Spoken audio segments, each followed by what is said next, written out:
তো শুভ সকাল বন্ধুরা, তোমরা সবাই কেমন আছো? আজকে সবাই ভীষণ ভালো রয়েছে। তো বন্ধুরা, আজ সকাল থেকে ব্লগটা স্টার্ট করলাম। তাই এই যে দেখুন অনুরাধার কাম কি করতেছে। ও মানে একটু রুটি নিল, রুটি নিয়ে ও আমার মতো বেলা আরম্ভ করছে। যেরকম দেখবো তেমনই শিখবো বাচ্চাগুলো আজকাল। তো এদিকে আমি সকালে আধা আধুরা কাম শেষ করে তারপরে এদিকে আমি স্নান করে নিই। তো এদিকে পূজার কাম শেষ। তো সকালে কিছুটা এই যে একটু আটা ডলে নিয়েছি, একটু সুন্দর করে 3-4টা করে রুটি বানাই নিলাম। তো আগে অনুরাধার জন্য দিয়ে দিলাম একটু ঘি, সুন্দর করে ভাজাভাজি করে সাথে একটু সবজি দিয়ে দিই। তারপর সুন্দর করে খেয়ে নিয়ে ওই নিজে নিজে খেয়ে নিতে পারে এখন আবার।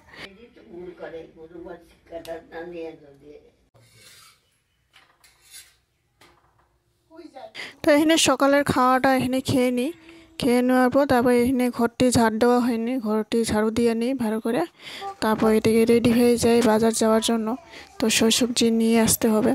তো এই যে বাজার থেকে নিয়ে আসলাম সব সবজি কী কী লাগে। তারপর এখানে একটু অনুরাধার জন্য পপকর্ন নিয়ে এসেছিলাম। তো একটু বাইরে বস্তু খাওয়া ছাড়া একটু পপকর্ন একটু ভাজাভাজি করে দিয়ে দিলাম। তারপর ও খেয়ে নিয়ে আমি তাড়াতাড়ি দুপুরে রান্নাটি আরম্ভ করব। এখানে ডাঁটা নিয়ে এসেছি, ডাঁটা বেগুন আলু একটা সুন্দর একটা সবজি করব। তো এইদিকে আমি ফুলকপি আলু দিয়ে একটা সবজি করব। তো এখানে ডালের বড়ি দিয়ে একটা সবজি করব ফুলকপি আলু। তো এইদিকে প্রথমে ভাজাভাজি করে নিব। ফুলকপিগুলো ভাজাভাজি হয়ে যাওয়ার পরে এখানে আমি একটু তেলের মধ্যে পাঁচফোড়ন দিয়ে তো আগে ডালের বড়িগুলো ভেজে নিয়ে নিছিলাম একটু লাল লাল করে। তারপর এখানে একটু ডাঁটা বেগুন আলু আর টমেটো দিয়ে সুন্দর করে এখানে একটু আদা কুচি দিয়ে সুন্দর করে ভাজাভাজি করে নিলাম। ভাজাভাজি করে ঢাকনা দিয়ে রেখে দিই।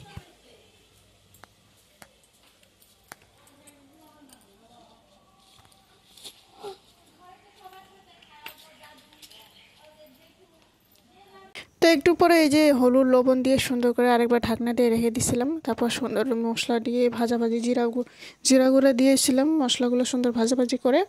তারপর এখানে কত সুন্দর গলে গেছে, একটু সুন্দর হয়েছে। একটু জল দিয়ে 2-3 মিনিট ঢাকনা দিয়ে এই যে দেখুন নরম নরম হয়েছে কি সুন্দর।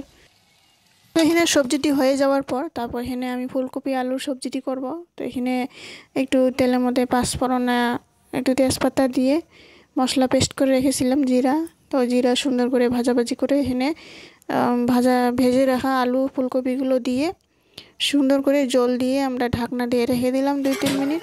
তারপরে এখানে উতল আসার পরে এখানে ডালের বড়িগুলো দিয়ে সুন্দর করে ধনিয়া পাতা দিয়ে সামান্য একটু সাধারণত চিনি দিয়ে তারপর সবজিটি আমরা নামাই নিব।